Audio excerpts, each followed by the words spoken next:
Hello and good evening. I'm Melisa Idris. I'm Sharaad Kuttan. You're watching Consider This, the show where we want you to consider and then reconsider what you know of the news of the day. Today, in celebration of Sarawak Day, we have joining us on the show all the way from Miri, we have Datuk Lim Ki Shin. He is the Minister for Transport in the Cabinet of Sarawak and a 5-term Assemblyman of the Sarawak State Legislative Assembly, representing Senadin for the Sarawak United People's Party, or SUPP. Welcome to the show, Datuk. It's good to have you here joining us tonight. Happy Sarawak Day to you. Oh, thank you very much. Okay, so before we get into the significance of Sarawak Day, I was hoping that we could address some of some things that have become a bit of a talking point among political observers in the country, which is that politicians from the territories of Sarawak and Sabah are pressing for 1/3 of parliamentary seats, up from the current quarter at the moment. Now, I'm wondering, Datuk, whether you think this is a fair demand to be making.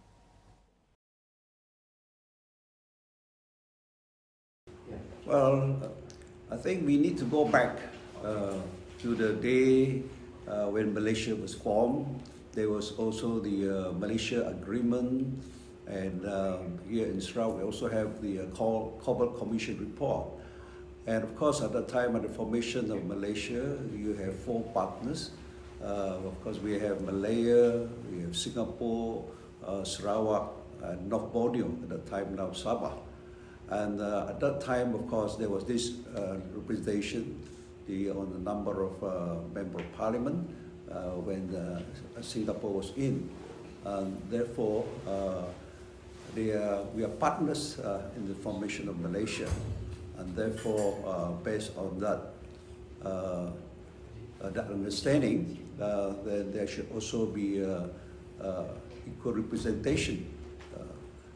Lee, the consequence of having 2/3 at this point in time, considering the difference in terms of population of the territories, would mean that voters in Semenanjung, in Malaya, would actually have less representation. So the criticism has come that if Sarawak and Sabah have 1/3 of the seats in parliament, they would be overrepresented. What do you make of that criticism?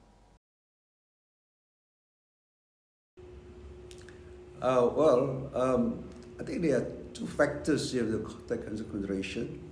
Apart from the population, we also need into the weightage on the geographical size of the area. And also you could take into consideration of the accessibility, the communications problem. So I think when you talk about the constituency, the area, we need to do, there are 2.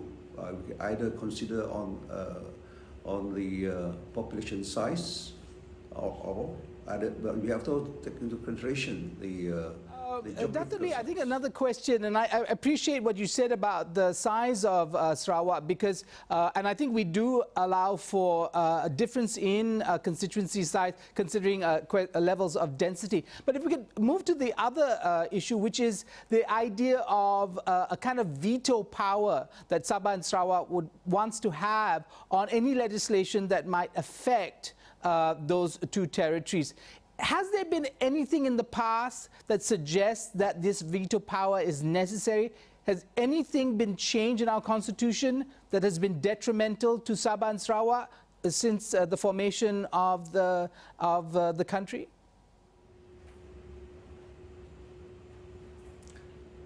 Well, I think we need to go back to the basics.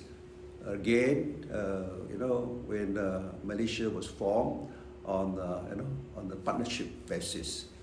I think that point need to be taken into consideration. We are released now, where we are regarded as one of the 13 states. Of course, the representation level, of course, is very, very different. So I think there is a need to go back. Well, Dato', how do you think these calls for 1/3 of parliamentary seats have been received by the rest of Malaysia, other parliamentarians?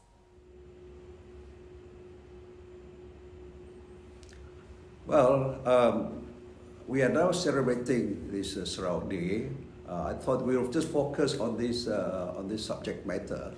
When going back to history, at the time when right before the formation of Malaysia, when Sarawak was granted self-government on the 22nd of July 1963, and in fact we were having self-government from 22nd of July to the 15th of September, and Malaysia was founded 6th of September. Also, that was a time where we have a self-government, where we have on Sarawak cabinet.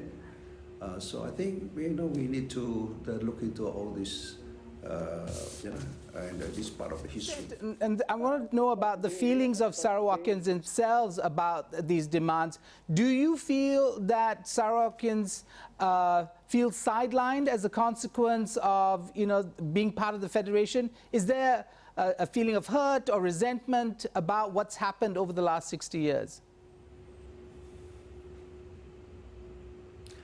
Well, of course, there are occasions where where certain issues were concerned, and so I hope that today we would focus on the Sarawak Day, on the significance of this day, and that was the subject matter that we are supposed to. We're going to take a quick break, Dr. Lee, and what we'll do is we'll come back and we'll talk about the significance of Sarawak Day, also the awareness of Sarawak Day for other parts of Malaysia. So stay tuned to consider this.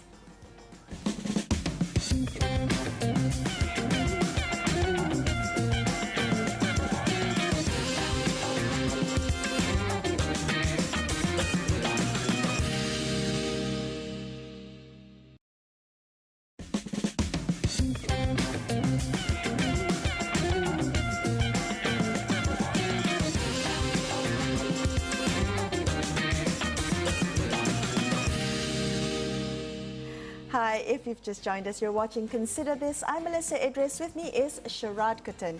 Now, we have with us the organising chairperson of Sarawak Day for this year, Datuk Lee Kim Shin, who is also Sarawak's Minister of Transport. Now, Datuk Lee, for those who may not be familiar with the significance and the history of Sarawak Day, maybe you can talk to us a little bit about Sarawak Day, and not just its significance to Sarawakians, but also to the rest of Malaysia.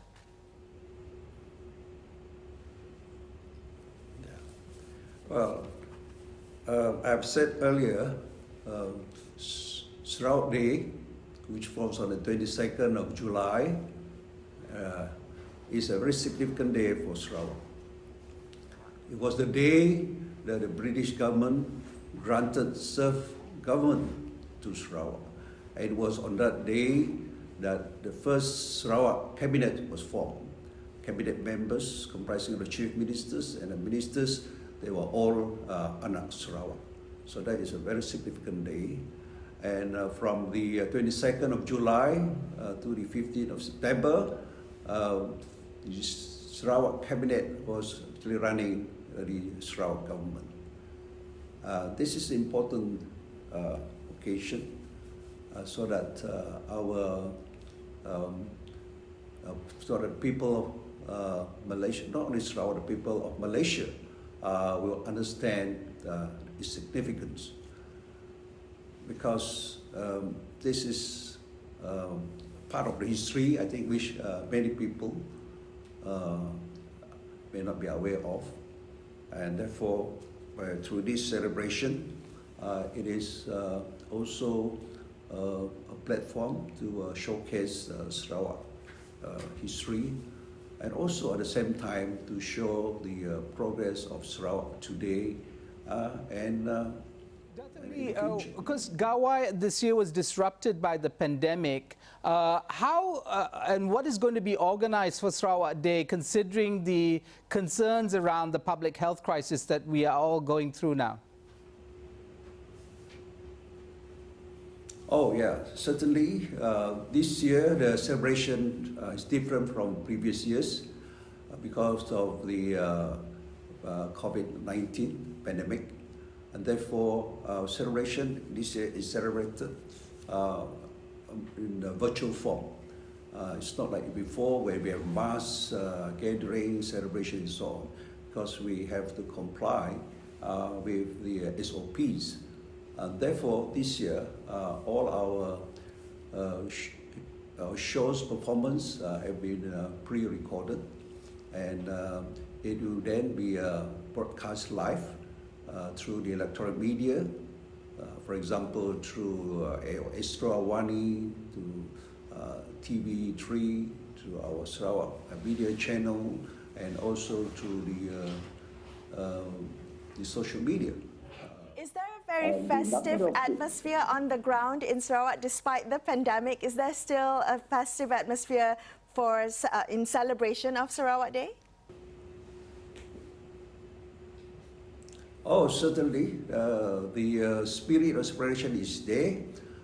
That's why, in spite of the COVID-19, we still carry on the celebration, but in a new normal way, under the new norms.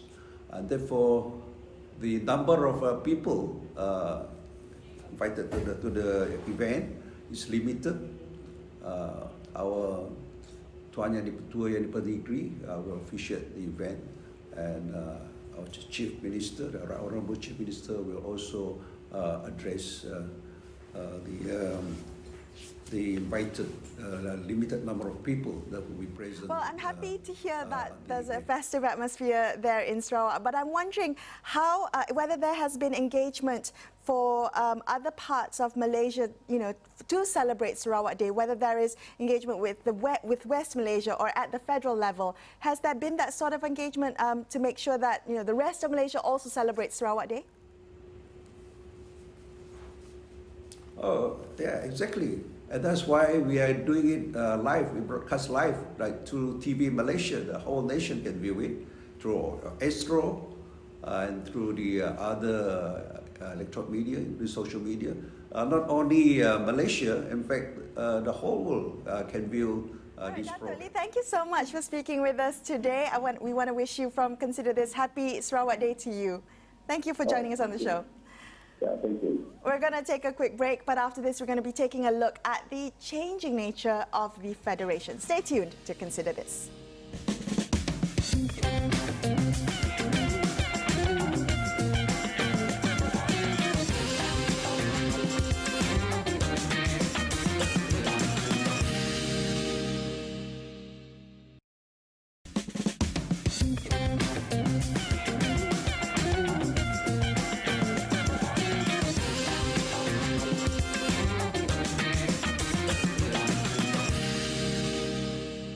Thank you for staying with Sharaad and I on Consider This. Today we're celebrating Sarawak Day on the show. Joining us right now we have Dr. Suffian Mansor, Senior Lecturer in Modern History at UKM.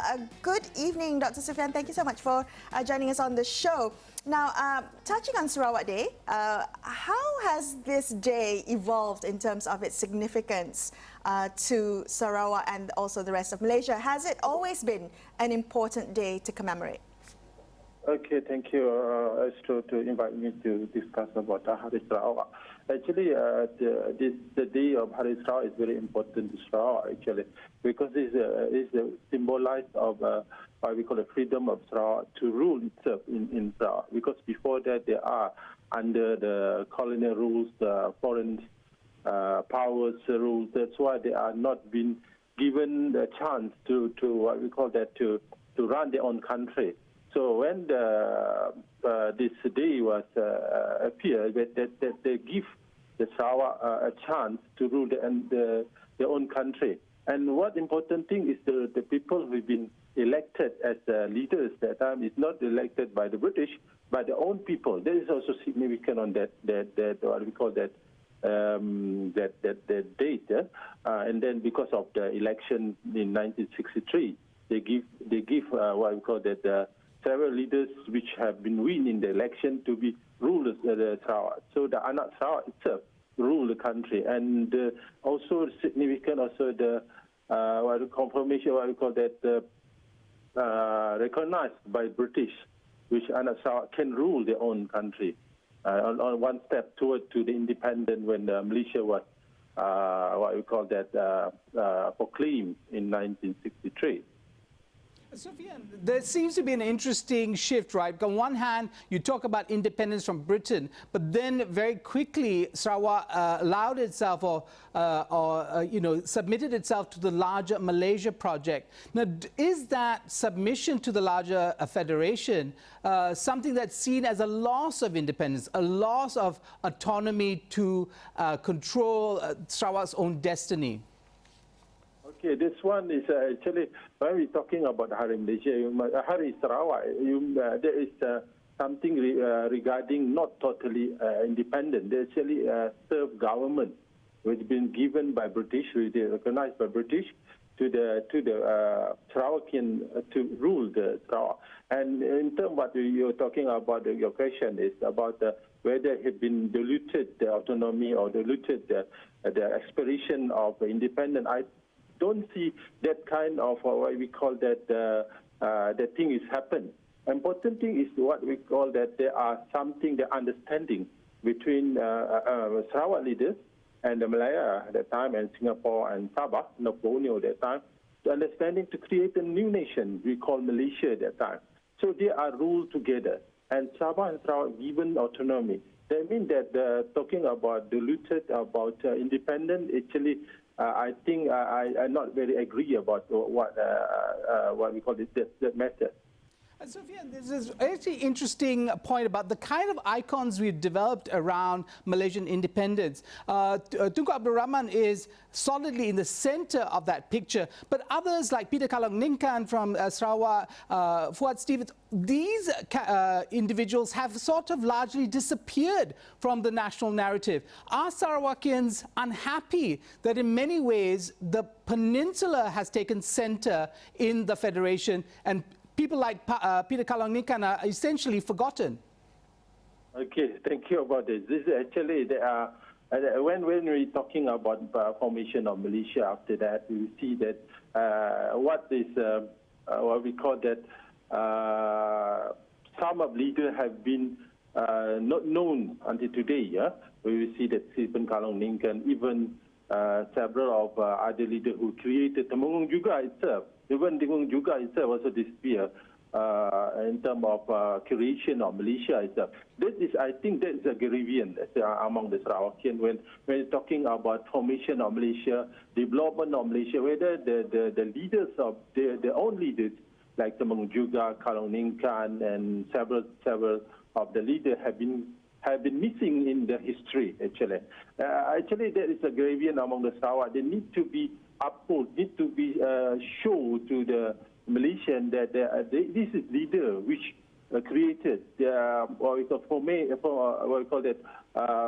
the Malaysia, agree to form Malaysia and bring the prosperity to Malaysia now. I think that I agree with that there are something need to do, especially to show that the participation, the what we call the Sarawak, what we call Sarawak involvement in Malaysia development should be shown, and then they will not create what we call that sentiment of Malaya.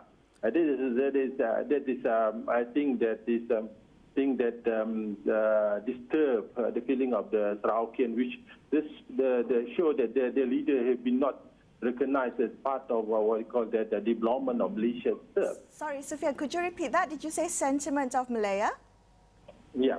Okay, could you clarify what you mean by that? Is there a feeling that that West Malaysia, that Malaya had taken center stage in this, in the feeling of Sarawakians? Talking about sentiment of Malaya, actually there have been what we call that not phenomena. I think that there are something like feelings, perception, only perception actually. When we see that in the what we call it in TVs and news and in education, we see what we call the Sarawakian disappear. That means that Suffian, can I interject? Sorry, Suffian. You are a historian. Do our history books, the books that our children are reading, do they sufficiently cover what the contributions of Sarawakians in our history? Okay, that's interesting. What we call an interesting question. Actually, I have already been meeting on that matter. Actually, the government, the state, the central government, what we call the Putrajaya, actually recognized, began to awareness that they are missing in terms of participation of the Sarawakian in the development in Sabah and also in the development of Malaysia. And now, actually, the Minister of Education have recognized the need to put several of things that show that Sarawakian also develop Malaysia, also formation of Malaysia. I think nowadays there are awareness on that, and they want to put the element of Sarawak, what we call that, the leaders of Sarawak also input in the what we call that history books. My experience on how with the Minister of Education, which they are aware about this matter. Okay.